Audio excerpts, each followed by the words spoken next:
Hey everyone, I'm Melissa from Knitting the Stash, and this is episode 193 in the series. I think we're getting close to 200. That's an exciting moment in the life of a podcaster. Welcome back to the random room in my house from which I podcast. From whence I podcast? Anyway, welcome back. If you've been coming here for a while, you've seen me in all kinds of different rooms, so there you go. And if you are new to the podcast, welcome. I'm excited to have you here. This is mostly a podcast about garment knitting, design, modifications, and I have a modified summer knit for you today, so that will be on tap. I also have some exciting news because Erika of the Knit Kind podcast and I are co-sponsoring a summer KAL, so I'm going to give you all the details today. There's a Ravelry page. It's going to run for, I think, August, 3 months, and we're encouraging, we're kind of piggybacking on the Hudson Valley Textile project, their idea of sweaters for good, so I'll explain all of that in just a minute. But we have a KAL, prizes, discount codes, all the good stuff. That's coming up. And then, as usual, I have a little segment on some research for the book that's coming out. Yay! I actually got my advanced copies this week. I can't show them to you yet. I'm going to wait until the release is very much closer, which is the very beginning of September. But I saw the book and it looks good and I'm very excited. So for those of you who don't know, I wrote a book about wool. It's called Reinventing Wool. It's available now for pre-order. It's going to come out at the beginning of September. And I am actually going to be at Vermont Sheep and Wool this year, giving a couple talks about the book. So if you are anywhere in New England and you feel like coming and saying hi, you want to come listen to a little bit of info about the book, pick up a copy, I will gladly sign books. I'll be there both Saturday and Sunday, and that's kind of exciting. I'm excited to go to a festival and have a little table with my books. I will be trying, if it's cold, I will be wearing a cool sweater. If it's warm, I will be wearing one of my t-shirts. This is one of my new favorites. It says introverted but willing to discuss sheep, as I am. So come see me at Vermont Sheep and Wool. I would be so happy to see anyone, meet anybody who knows things about knitting and the podcast and whatnot. It'd be great to see you there.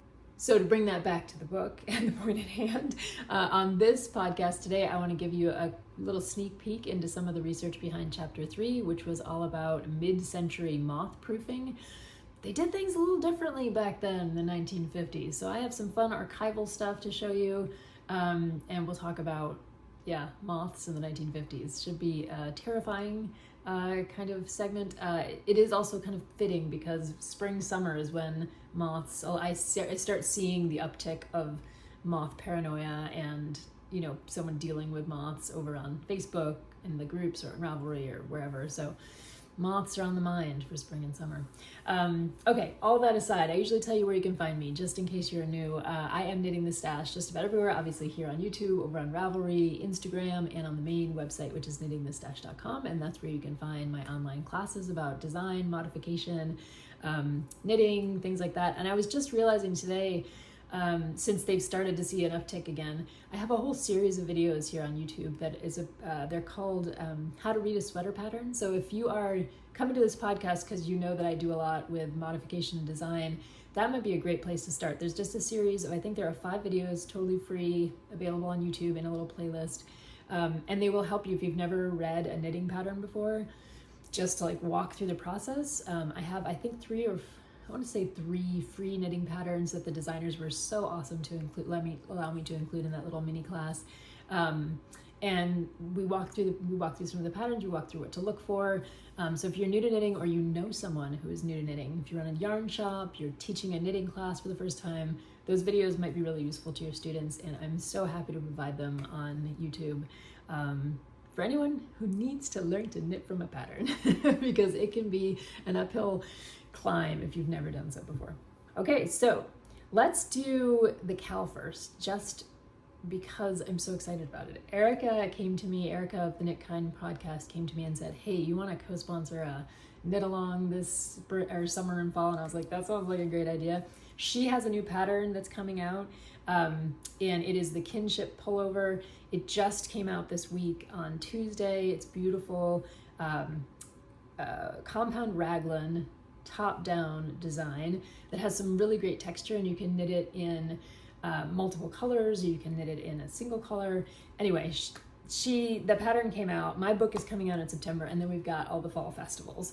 So we were like, let's stretch a KAL over that, and then we can celebrate the new pattern, we can celebrate the book, and we can celebrate all the fall festivals. So the KAL is piggybacking on the Hudson Valley Textile Project Sweaters for Good initiative. And basically the idea is we want people, you know me, if you've been watching the podcast for a while, you know I care about sheep, I care about wool, and we want to get the word out again, just to encourage people to knit with wool and yarn that, you know, maybe you know a little bit more about, you know where it comes from. It helps to support a local economy or a local shepherd.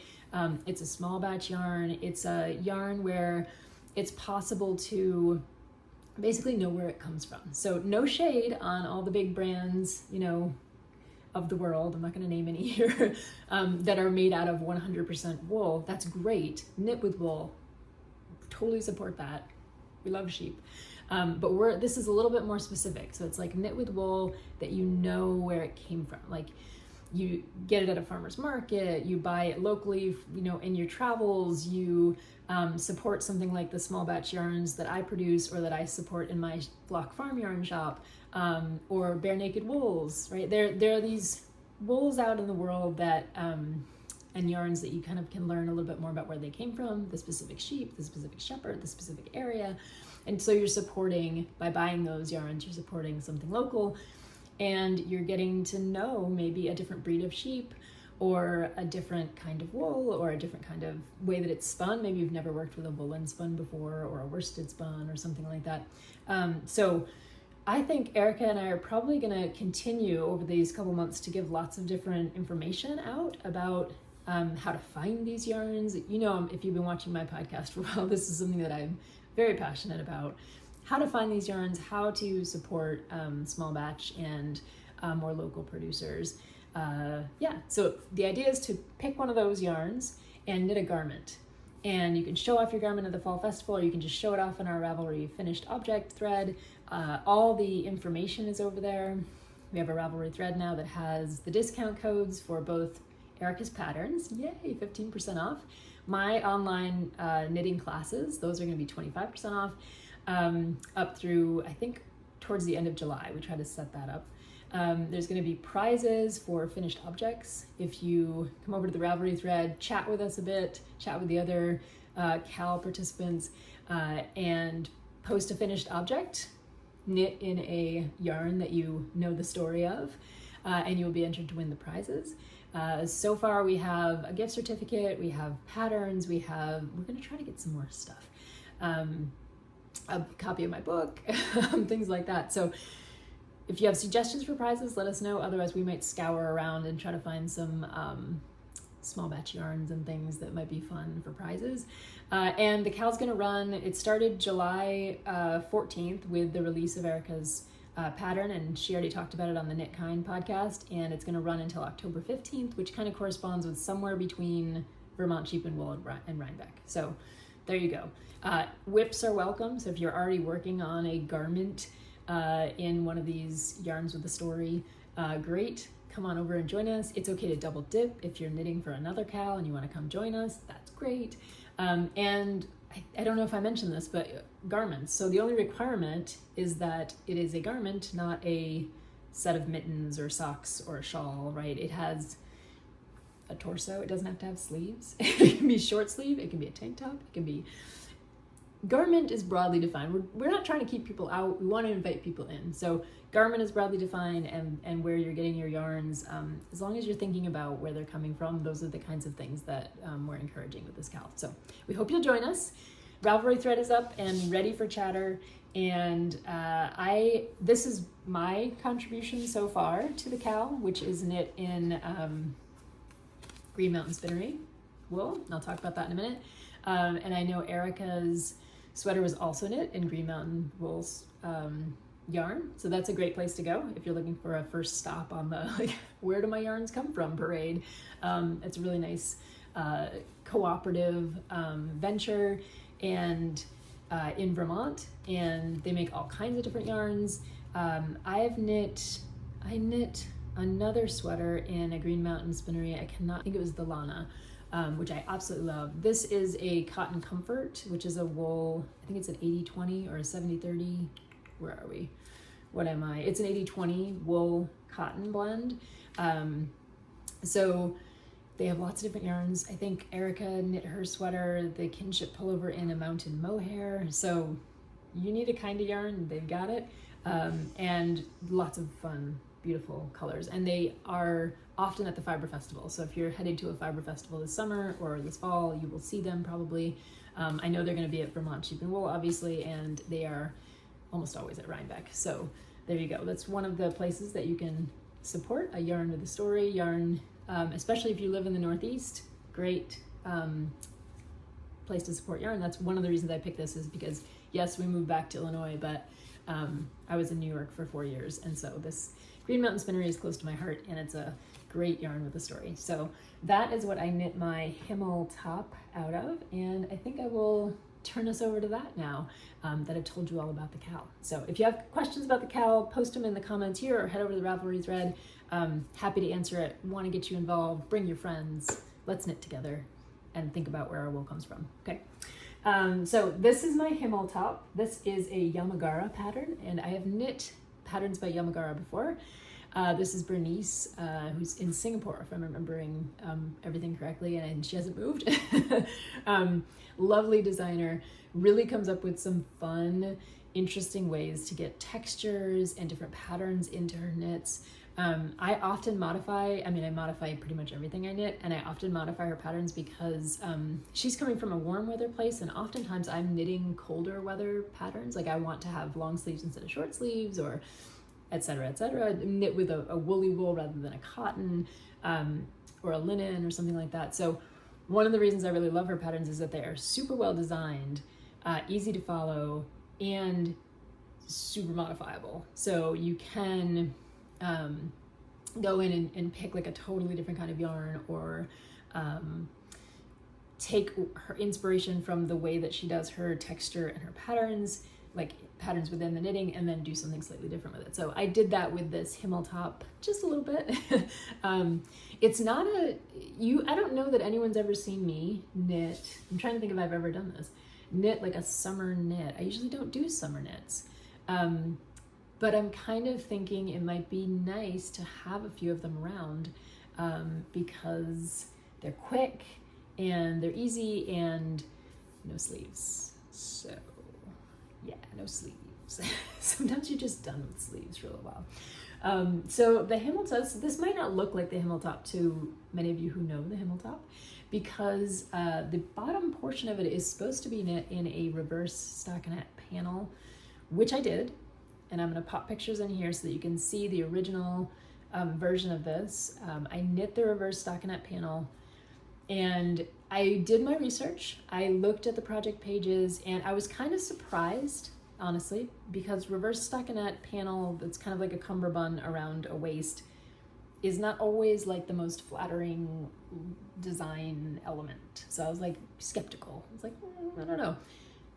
Oh my gosh, the project pages make that element look amazing. Amazing. There are so many that just, it looks great on all different bodies, on all different people, on all different yarns, sizing, all kinds of different things.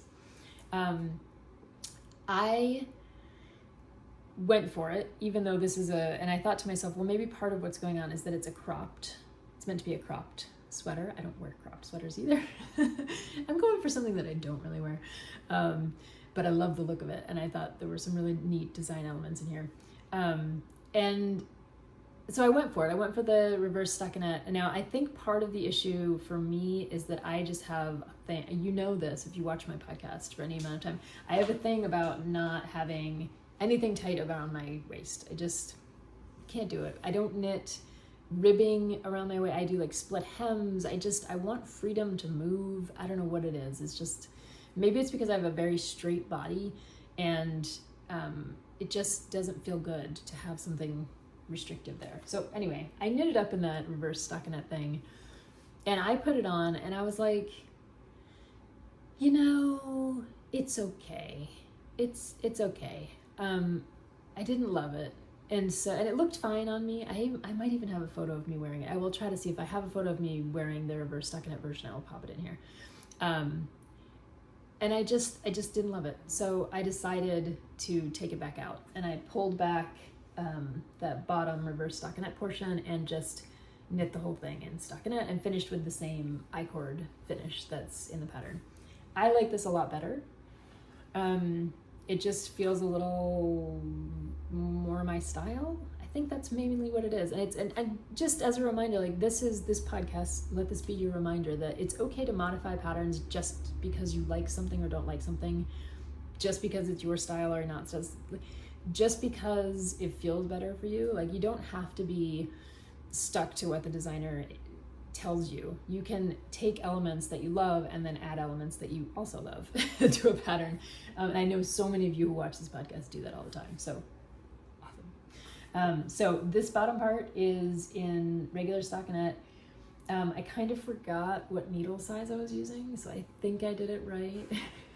But I had like 4s, 6s, 3s, 2s. For some reason my knitting bag is full of needles right now. I haven't had a chance to clean it out, so I think I grabbed the right needles. But I would note that because of these box pleats here, the whole sweater, it's interesting. I feel like up here it has some ease on the top above the box pleats. And I knit all the way down to like the first size in the pattern, given my gauge, so a pretty small size.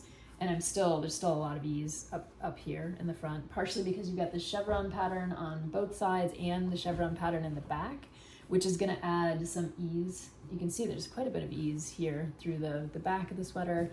And in the front, the chevron pattern adds like a good amount of ease.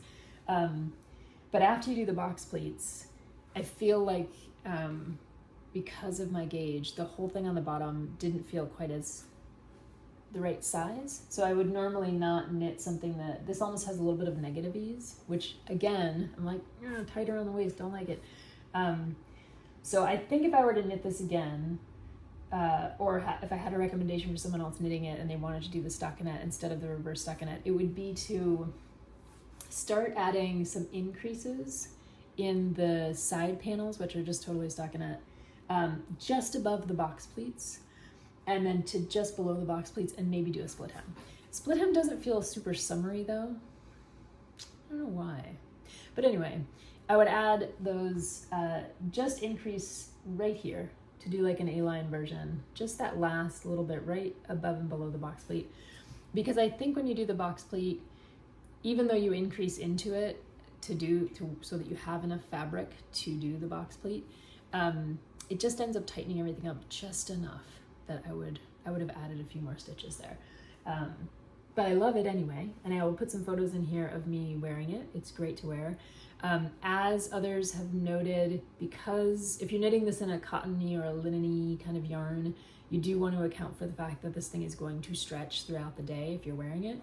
So my yarn is the Green Mountain Spinnery, which is the 80-20 wool cotton. So it has a lot of the elasticity of wool, memory of wool, but it does have that cottony, it does have a little bit of the cottony feel to it.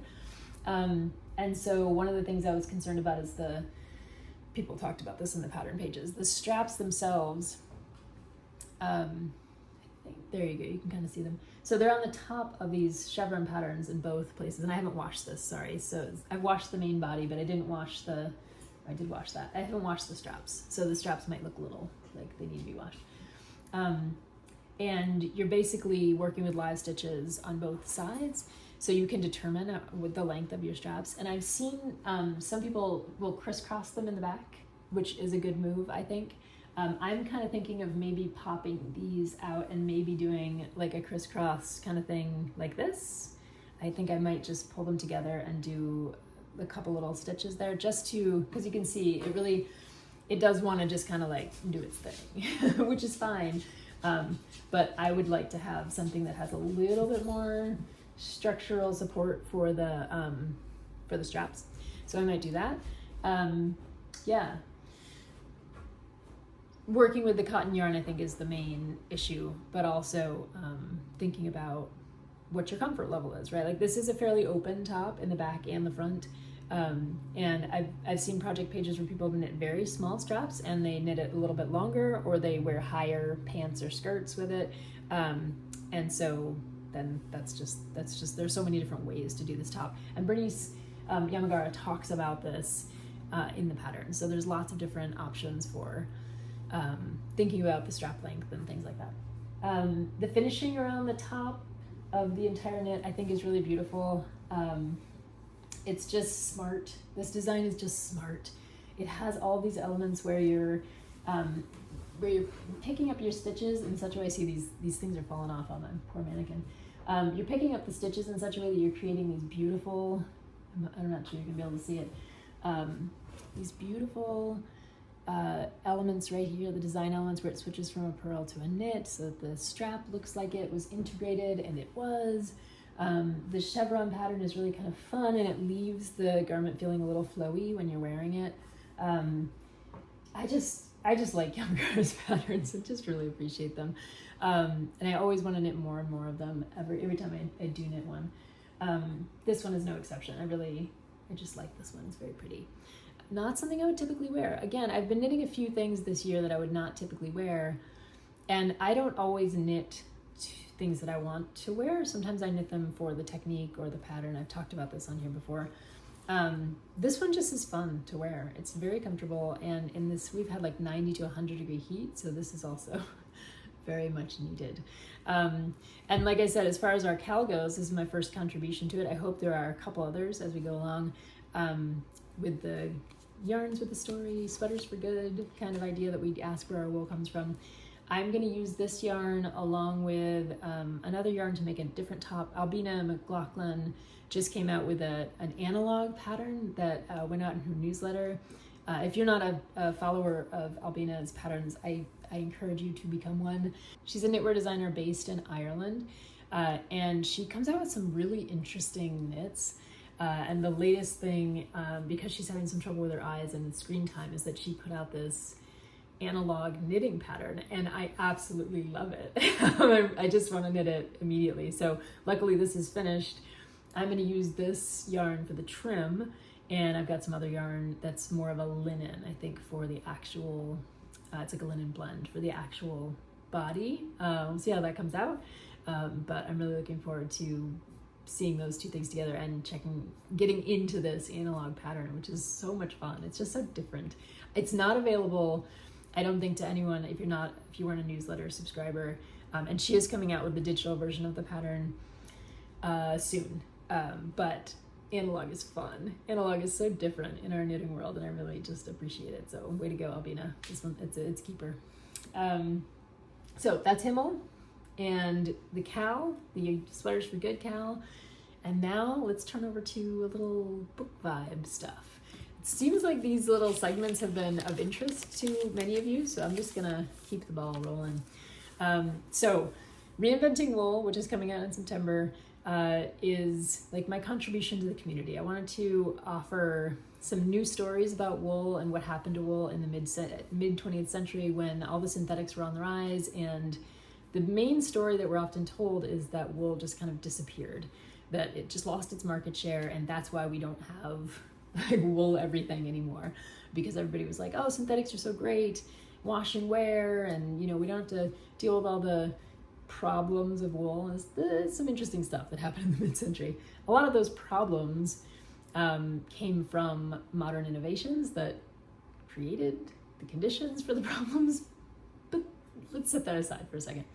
So the book looks at that same time period with an eye toward like what happened to wool and what was going on with wool, and was wool also subjected to some of the same scientific chemical modifications that were also affecting the synthetics. Like, if wool's being compared to the synthetics, did wool start to also try to mimic the synthetics in some interesting ways? So one of the chapters is about moths and moth proofing, right? So one of wool's problems compared to the synthetics is that it does face issues of infestation. We know this. If we're knitters and we have wool in our stashes, we know that moths and carpet beetles are a problem, but they were made far worse by a lot of the mid 20th century innovations in housing, in storage, in all kinds of different things that affected the fact that we had more and more moths chewing on wool. So post World War II, there was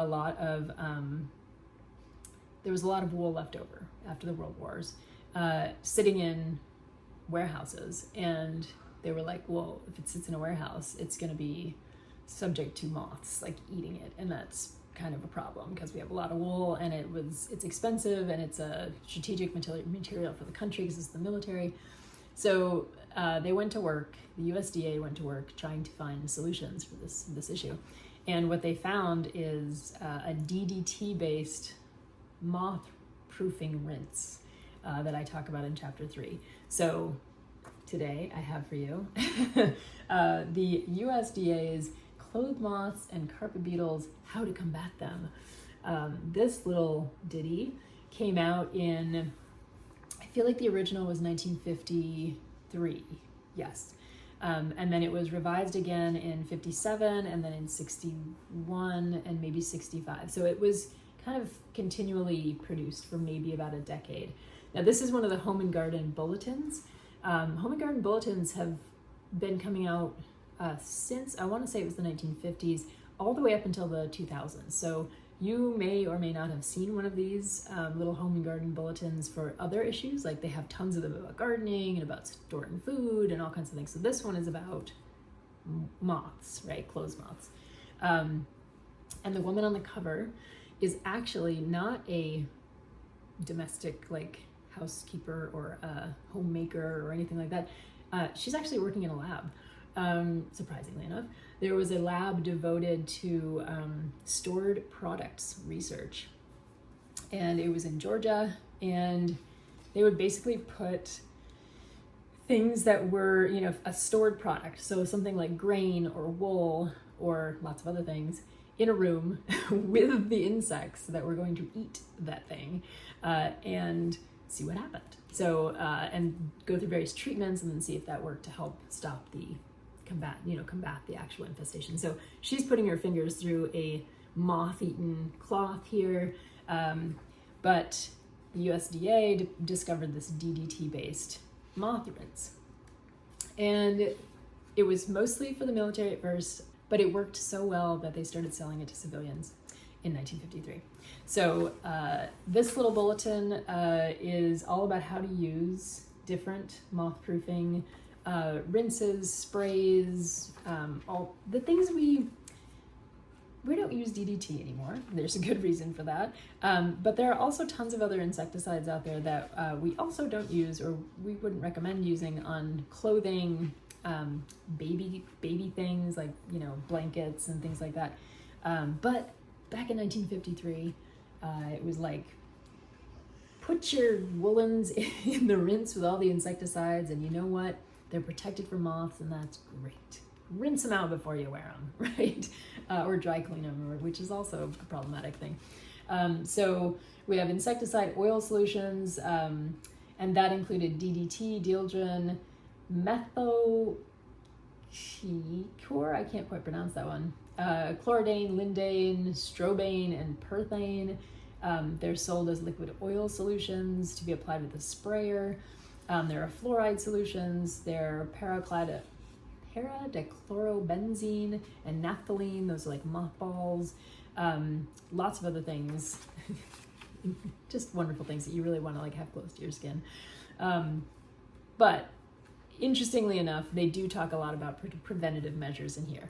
And the preventative measures are, obviously get your house clean, make sure that there's no like real space for the moths to get into. Like good housekeeping includes rugs and carpets, drapes and upholstered furniture, closets, radiators, corners, cracks. Vacuum cleaning is the best way to remove lint and hair from hard to reach places.